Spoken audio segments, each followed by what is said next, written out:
Maligayang pagbabalik mga tropa sa ating Sepultura Story Part 2. Sa hindi nakasubaybay doon sa Part 1 ay pwede nyo itong balikan. Doon ay tinalakay ko ang tungkol sa naging buhay ng magkapatid na Igor at Max Cavalera noong kanilang kamususan. At dahil sa sobrang kahirapan sa buhay ay nagkaroon sila ng galit sa mundo na kanilang ginagalawan na siyang naging daan naman upang pasukin nila ang mundo ng musika na sa kalaunay ang magkapatid na ito ang bubuo at magiging muka ng Sepultura. Dito naman sa ating Part 2 ay ating pag-uusapan kung paano nadiskubre ang Sepultura, paano nila naabot ang kasikatan. Ngunit bakit sila nag-away-away na naging dahilan ng pag-alis ng bokalistang si Max Cavalera? Ano na ang nangyari sa kanya? Bakit lumubog na ang Sepultura matapos silang iwan ng magkapatid na Cavalera? Pag-uusapan din natin kung may pag-asa pa ba silang magkaroon ng reunion. Ilan lamang po yan sa ating tatalakayin, kaya tumutok na. Shoutout sa ating mga solid na taga-suporta na sina Mega Kutabare, Atil D. Bastil at Fritz Lahirahud. Sa ating pagpapatuloy, ang Sepultura ay nakapaglabas ng mga album tulad ng Morbid Vision noong 1986 sa ilalim ng Gocumelo Records. Ilang buwan nga rin nila itong pinagtrabahuhan dahil natagalan sila sa pagsasaayos ng lyrics ng kanilang mga kanta sa kadahilan ng isinalin pa nila ito sa wikang Ingles. Dahil noong mga panahon na yon ay hindi pa marunong magsalita ng ibang wika itong si Max Cavalera. Pero kahit nga nakilala ang album na ito sa underground metal scene sa kanilang bansa, ay hindi naman nila itinanggi na hindi talaga naging maganda ang quality ng kanilang tunog dito sa recording. At upang makakuha ng mas malaking oportunidad ang kanilang banda noong 1988 ay nag-travel si Max Cavalera papunta sa United States. Dala ang kopya ng kanilang mga awitin. Pero bigo naman siyang makahanap ng music producer at label na inaasahang mag-aangat sa kanila. Nahirapan din itong makakuha ng bookings para sa mga gigs sa mga rock bars dahil ayaw ng mga club owners na patugtugin ang mga ito dahil nga sa kanilang estilo ng musika. Kaya ang nangyari, bago siya bumalik sa Brazil, ay ipinasa na lang niya sa istasyon ng radyo sa US ang kanilang demo tape. Pero hindi niya alam ay ito na pala ang magiging daan para mapansin sila ng isa sa pinakamalaking record label noong mga panahon na yon. Kaya nung mapatugtog sa radyo ang kanilang kanta, ay nakuha ng Sepultura ang atensyon ng Roadrunner Records na isa sa pinakamakapangyarihang metal label noong dekada 80. At kahit nga hindi pa nila nakikita ang banda kung paano magtanghal sa personal, ay inalok na kaagad nila ito ng long-term contract para sa distribution ng kanilang album na Schizophrenia at nai-release ang album na ito internationally. Sabi nga ni Max sa isang salaysay nito sa Revolver Magazine na naisa publiko noong 2000, nung pumirma sila ng deal sa Roadrunner, sa wakas ay nahanap na rin nila ang totoong record label, record producer at maayos na studio. At ang lahat ng kanilang jamming mula sa isang maliit na silid ay nagbunga na. Pero sa panimula ng Sepultura sa kanilang deal sa Roadrunner, ay binigyan lamang muna sila ng mga ito ng maliit na budget para sa recording ng album nila na mas mababa nga sa standard budget na $8,000 dahil hindi pa nakakasigurado ang Roadrunner sa magiging outcome ng kanilang ilalabas na album. At dahil nga limitado lang ang kanilang pera, ay wala silang makuhang music producer na willing mag-travel sa Brazil at mag-manage sa sound mixing, arranging at recording session. Dahil nga sa singil pa lang ng mga ito ay maabot na sa $4,500 kada isang session. Si Scott Burns na isang legendary producer sa death metal scene sa Florida ay ang tanging willing na pumunta sa Brazil at i-manage ang grupo sa gagawin nilang album. $2,000 nga lang ang sigil niya sa Sepultura dahil na-curious din ito sa Brazilian metal at gustong-gusto niya talagang masaksihan kung gaano kagaling ang mga Brazilian. Ginawa ang recording session ng banda sa Nas Nuvens Studio sa Rio de Janeiro. Sinimulan ito noong December 17 at tuwing alas 8 ng gabi nagsisimula ang kanilang session at natatapos ng alas 5 ng umaga. Natapos ang album nila noong December 28 sa taong ding iyon. Pero umabot din ang gastos ng recording ng grupo nang mas doble pa sa budget na nakalaan sa kanila dahil nagrenta pa ang producer na si Burns ng mga mamahaling equipment tulad ng drum set at mesa boogie na guitar amp para nga sa mas ikagaganda ng kanilang tunog sa recording. Hindi nga nagkamali ang banda sa pagkuha sa kanya bilang music producer dahil ang experience nito at kaalaman sa metal music ay ang nagsilbering susi sa magandang kinalabasan ng kanilang album. At pagkatapos ng ilang buwan noong April 7, 1989, ay nailabas nila ang pangatlong studio album na Beneath the Remains sa ilalim ng Roadrunner Records. Ang album na ito ay ang nagpakilala sa Sepultura sa buong mundo. Dito maririnig ang kanilang tugtugan na thrash metal na may magandang kalidad ng speed at mga riffs sa gitara na naging reference naman ng napakaraming thrash metal band. Nagustuhan nga ito ng mga nakapakinig mula sa iba't ibang sulok ng mundo. Kaya naman dumami ang bilang ng mga bago nilang tagahanga. At isang buwan nga lang matapos mailabas ang album, ay umabot na sa mahigit 600,000 copies ang naibenta. At dahil nga dito, ay nagkaroon ng banda ng kanilang kauna-unahang worldwide promotional tour. Ang kanilang unang pagtatanghal ay sa US, na ginanap sa The Ritz sa New York City noong October 31, 1989, kasama ang heavy metal band na The King Diamond. Ang video nila sa kantang Inner Self ay nakakuha ng magandang airplay sa MTV Headbanger Ball. Ang mga isinasagawang tour ng banda ay ang mas lalo pang nagpakilala sa kanila. Noong mga oras na yon, na kahit na nakakatugtog na sila sa iba't ibang panig ng mundo, limitado pa rin ang pagsasalita ng bawat member sa wikang Ingles. Ang mga tour nila para suportahan ang album na Beneath the Remains ay tumagal hanggang 1990 kasama ang bandang Nepal Death sa 3 show nila sa Brazil. Sa European tour naman ay kasama ang bandang Mordred at sa North America ay ang grupong Obituary at Sadus. Noong 1990, ang banda ay nagdesisyon na lumipat na ng base sa Phoenix, Arizona at kinuha nila si Gloria Bugnowski para gawing manager. Pero nagkaibigan ito at si Max Cavalera na sa kalaunay nauwi sa kasalan. Noong 1991, ay nagtanghal ang Sepultura sa harap ng mahigit 100,000 manonood sa Rock in Rio 2 Festival. Sa taong ding iyon noong March 25 ay na-release nila ang kaapat na studio album na pinamagatang Arise na sinimula nilang i-record noong huling bahagi ng 1990 sa Morrison Studio sa Tampa, Florida.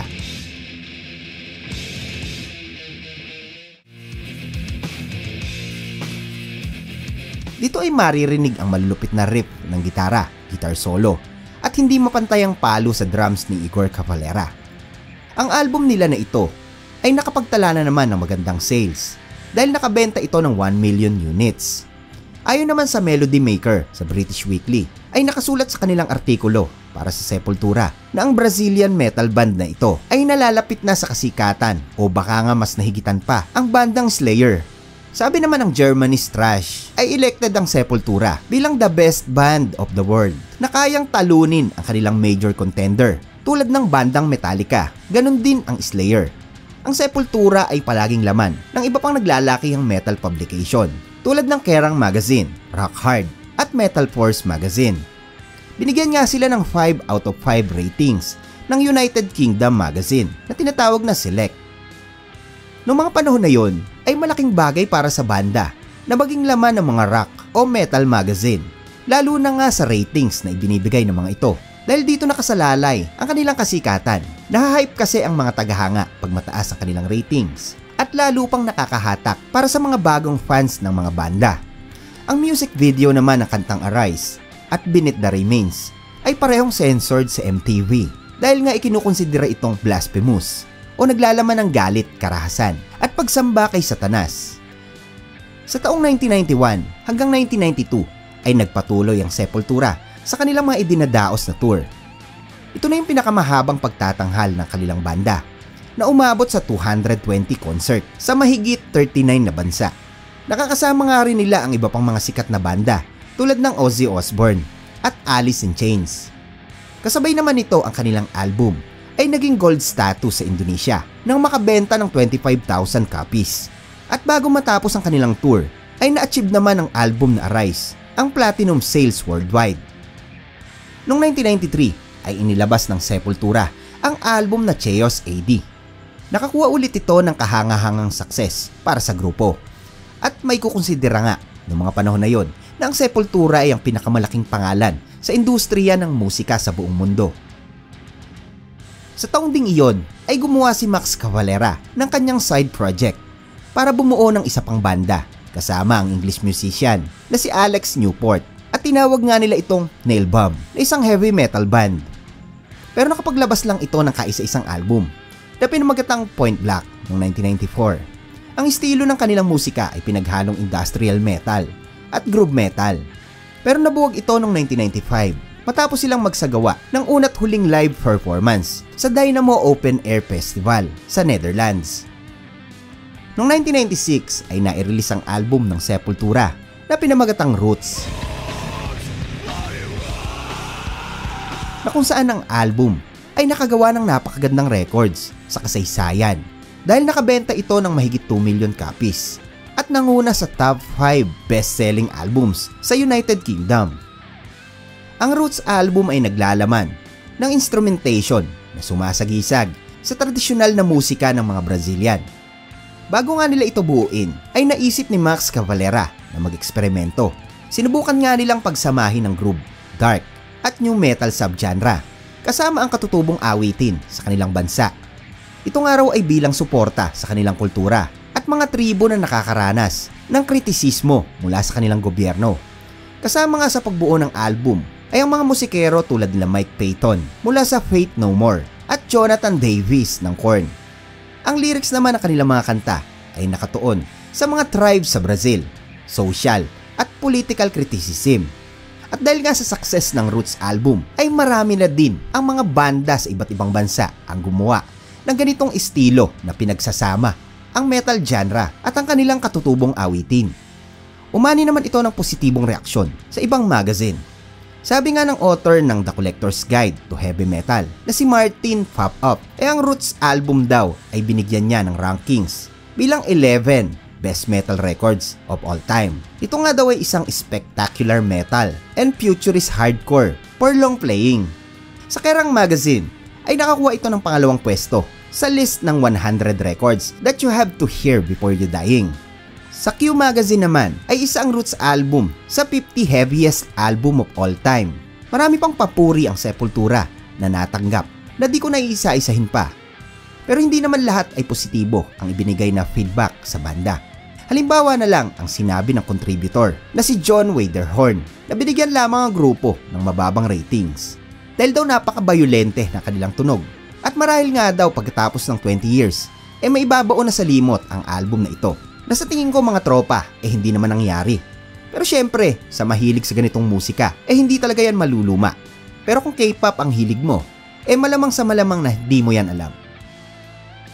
Bagamat ang banda ay nakarating na sa tuktok ng kasikatan, dito naman magsisimulang muwasak ang orihinal na Sepultura. Noong August 17, 1996 sa isang concert nila sa Monster of Rock Festival na ginanap sa Castle Donington. Habang ang grupo ay nasa backstage at naghihintay ng kanilang set, ay biglang umalis itong si Max Cavalera kasama ang asawa at manager nila na si Gloria. Dahil namatay ang stepson nito na si Dana Wells dahil sa car accident. At noong mga sandaling iyon ay kinailangan talaga nilang lumipad patungo sa US. Kaya naman 3 lang ang member ng Sepultura na tumugtog sa nasabing pagtatanghal. Dito ay si Andreas Kisser na kanilang gitarista at backup vocals, ang pansamantalang pumalit kay Max bilang bokalista. Pero pagkatapos ng libing ng kanyang stepson, ay bumalik agad ditong si Max upang ipagpatuloy ang kanilang mga tour. Pero ang masakit ay hindi siya in-inform ng mga members sa kanilang ginawang desisyon. Yan ay nang hindi na i-renew ng banda ang kontrata sa kanilang band manager na si Gloria Bugnowski na asawa nga ni Max Cavalera. Inakusahan kasi ng bawat isa si Gloria na binibigyan daw nito ng special treatment ang asawa niyang si Max Cavalera at minamanipula ang lahat ng desisyon nito sa banda para sa sariling interes. Isang halimbawa na lang, ayon kay Kisser, noon nga daw isinilang ang anak ni Max, imbes na ilagay ang picture ng buong banda sa front cover ng isang magazine, ay ang pamilya nito ang ipinalagay ng mag-asawang Max at Gloria na walang pahintulot ng Sepultura. Nauwi nga daw ito sa matinding argumento sa pagitan nila ni Max at ng ibang member. At sa huli ang mungkahi nga ni Max kay Kisser ay magkanya-kanya na lang sila ng management. Si Paulo Jr. at Andreas Kisser ay humanap na lang dapat ng ibang manager. Siya naman at si Igor ay sa management pa rin ni Gloria Bugnowski para nga daw 50-50 o maging patas sa lahat. Pero ang 3 member hindi sumang-ayon sa kanyang gusto dahil ayaw na ng mga ito na ma-involve pa ang kanyang asawa na si Gloria. Kaya naman tuluyan ang hindi inirenew ang kontrata para sa kanilang manager. At sa ginawang iyon ng kanyang mga kabanda, ay inisip nga ni Max na trinador siya at gusto lamang ng mga ito na makuha ang management role ng kanyang asawa. Pero sa paglilinaw ni Max Cavalera, naniniwala itong maayos na nagampanan ni Gloria ang kanyang trabaho as band manager. Dahil ang kanilang banda ay naging matagumpay na makuha ang kanilang minimiting kasikatan. Saan pa nga nito sa isang salaysay sa Metal Hammer, tungkol daw sa pagliban niya sa isa nilang concert noong pumanaw ang kanyang stepson na naging ugat ng kanilang hidwaan. Kahit naman daw ano ang gawin niya sa banda, malaki ang kanyang karapatan dito dahil siya naman daw ang bumuo. Siya nga raw ang nakaisip ng pangalang Sepultura. At kahit ang mga kanta nila ay siya nga rin daw ang lumikha. At kahit ano ang mangyari, malaki ang kanyang karapatan sa grupo. Sadyang minahalang daw niya ang kanyang banda, pero kung mananatili pa siya at ganun ang ugali ng mga kasama, siguradong mabubuwag ang Sepultura. Kaya mas pinili na lang niya na umalis. January 1997 nung tuluyang nilisan ni Max Cavalera ang Sepultura. Pero ang pinakahuli niyang pagtatanghal kasama ang grupo ay nung December 6, 1996 sa Brixton Academy sa England. Matindi ang naging samaan ng loob sa pagitan niya at mga members, lalo na sa kanyang tunay na kapatid na si Igor Cavalera dahil hindi nito ipinaglaban ang kanyang kuya. Hindi na nga nag-usap ang dalawang ito sa mahabang panahon. Dahil sa nangyari, si Max Cavalera ay nagkaroon ng depresyon dahil sa matinding sama ng loob. At sa loob ng 6 na buwan ay halos nawalan ito ng gana sa musika at madalas pa ay lango sa alak at droga dahil hindi niya alam kung paano magsisimula. Pero hindi nawala sa kanyang isipan ang mga bagong ideya sa paggawa ng mga kanta. Nagkaroon naman ng pag-uusap sa pagitan ng mga naiwang member para subukang pabalikin si Max Cavalera. Pero tumanggi na ito sa kanila dahil may lamat na talaga ang kanilang samahan. Noong 1997 ay binuo niya ang bandang Soulfly. Sa susunod mga tropa ay pag-uusapan din natin ang kwento ng bandang ito. Ang Soulfly ay nakapaglabas ng mga album. Pero ayon kay Max Cavalera ay naging mahirap para sa kanya na magsimulang muli. At alam niya na mahirap mahigitan ang nasungkit ng dati nitong banda na Sepultura. Kaya naman napakalaking hamon para sa kanya ang paggawa ng kanta na hindi mahihahawig sa dati niyang mga nagawang album. Pero ang kanyang mga bagong kabanda ay ang nag-ahon sa kanya upang medyo malayo ang kanyang materyales sa metal music na nahahawig sa Sepultura. Pero ganun pa man ay nananatiling mabigat pa rin ang kanilang tugtugan. Ang naging advantage nga nila ay napaka-versatile ng kanilang musika dahil kaya nilang tumugtog ng iba't ibang genre tulad ng thrash metal, pati na rin sa alternative music ay kaya nilang makipagsabayan. Sila ay nakapaglabas ng 12 studio album at umakyat sa Billboard 200. Nag-iba na nga rin ang tema ng nilalaman ng kanilang mga awitin dito na patungkol sa spiritual, political at religious themes. Pero sa kalaunay nahaluan na rin ang tema ng kanilang album tungkol sa giyera, karahasan, aggression at anger. Noong 2012 nga ay naging drummer na din ng Soulfly, ang anak ni Max na si Zion Cavalera. Mula nga noong 1998 matapos mailabas ng grupo, ang kanilang unang album ay tuloy-tuloy pa rin hanggang ngayon ang kanilang idinadaos na tour sa iba't ibang sulok ng mundo. Sa pag-alis ni Max Cavalera sa Sepultura, ang lahat ng mga proyekto nila noong 1997 tulad ng mga tour ay mga na-cancel na lahat. Sa kalagitnaan ng 1997 ay nag-focus na sila Andreas Kisser, Paulo Jr. at Igor Cavalera sa paggawa ng mga bagong kanta. Noong 1998 ay kinuha naman nila si Derek Green bilang bagong bokalista. Tapos ay inilabas nila ang ika-6 na album na may pamagat na Against. Ang malungkot dito ay hindi ito makakuha ng kahit kaunting success. Isa na nga sa dahilan ay hinahanap pa rin ng mga tao yung bangis ng kanilang tunog katulad nung dati. Ang masakit pa sa dinaranas ng bago nilang bokalista ay hindi talaga makamove on ang mga fans sa dating frontman ng banda na si Max Cavalera. Hindi talaga maiwasan ng mga ito na ipagkumpara ang dalawa. Marami pa silang nai-release na album dahil hanggang 2022 ay nakapaglabas pa ang Sepultura.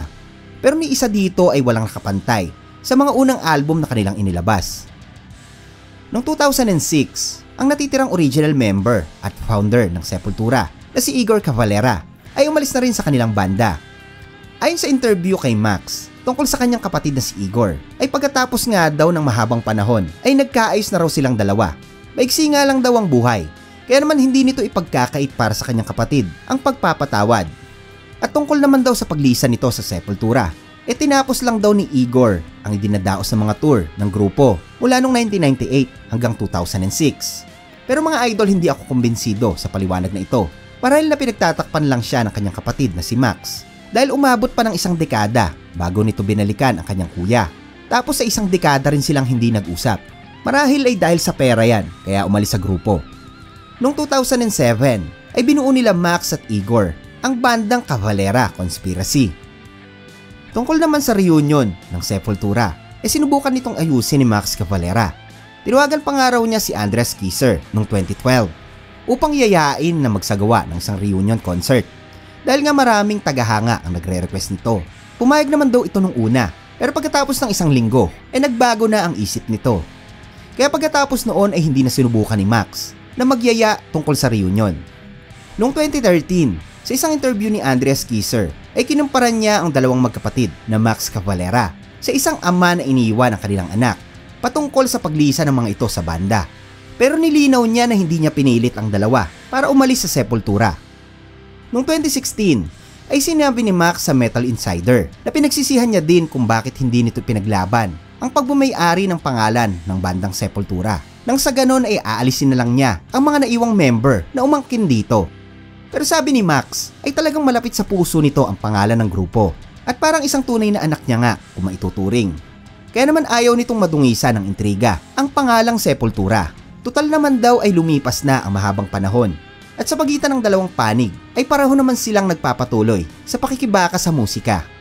Noong December 8, 2023 ay nag-anunsyo ang Sepultura para sa isang final show ng kanilang banda na gagawin sa taong 2024.